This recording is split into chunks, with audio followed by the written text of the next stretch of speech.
It's a film about the music industry, set in 1997 at the height of Britpop, and it's about a character called Stephen Stelfox, who is a ruthless A&R guy who's trying to climb the slippery pole to the top and doing various dark and dastardly deeds on the way there. And it's a satire. It's a comedy, sort of. It's a very dark comedy. Yes. I worked in the record industry for 10 years, where I was an A&R guy myself. Very bad A&R guy, I should add. A lot of the experiences I saw during that time in London in the 90s, the mid to late 90s, filtered into the book. And Owen did a great job of bringing that to the screen.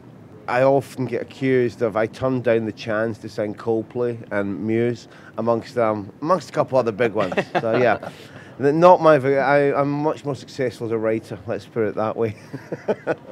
Yeah, my character's called Danny Rent, who's described as a two-bob manager, so a half-assed manager, and he's described as dressing like a bad extra from Miami Vice, and I think I lived up to the two-bob expectation. You have a very strong look in the movie. Yeah, I have made it your own. Thank you, sir. Thank you. I channeled my inner idiot. It was lovely to play a character that was such a kind of doofus, and such an idiot, closer to what I am in real life than these sort of, alpha males and heroes that I sometimes play and villains that I play a lot. So it was nice to play him, and it was an era that I'm very, nostalgic about. And I was a big fan of the book, before I'd even got the audition. So for me, this was just like, I just wanted to be a part of it. I would have done anything to been any character in it. It's such a great project. I think if you're making a movie about music and youth and excess, it's hard for it not to also be, there will always be people who look at that and go, wow, that looks kind of cool. And definitely, for me and my generation, the allure was, the dark side. Like, we love characters like Joe Pesci in Goodfellas, and we root for the bad guys. And, the dark side is alluring. I live my life on the right side, on the light side. But I know the darkness, and I love the darkness. And it was like, this book was, we couldn't have done it without it being dark like that, right? It is a satire. So ultimately, it's all being used to paint a picture and to tell a story, really. So that's my justification. The bad guys are always more fun to write.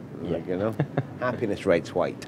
And also, there's a sort of, if you read it and you weren't around at that time and it wasn't your era, there's something. It's got a sort of nostalgia about it. It's sort of it's a very particular time in British popular history, a very hedonistic time. I think it was sort of, it was a bit of late 90s for the record industry. It was a sort of fall of Rome period. It was like the last days of the empire. There was so much money. So I think people who are older, sort of at our age, remember it fondly, and people who are young are kind of like, oh man, how did we miss that? And the kids who work in the music industry now, who I'll meet younger kids who say, yeah, you guys basically wrecked it for all of us. Again, I think it was the power of the book that, and also it was a great script when we got it there, and there's a big cult following of the book, and I'd say most of the cast had read it before. So I imagine when the script arrived, they were all already sort of, their interest had been sort of I was shocked peaked. when you showed me, I wasn't on set, I think the first day James was on, and you showed me or texted me a photograph of, and I couldn't believe with the hair, and also he just looked so drug-addled. Yeah. But he was, I mean, you said yesterday that he was so generous in his performance. He was really good. It was, it's not, I mean, there aren't any flattering characters in this film. And his character in particular isn't particularly heroic. In fact, weirdly, he's actually probably the nicest character in the film. I've decided now, but which says something. Yeah, exactly. And he was fantastic with us.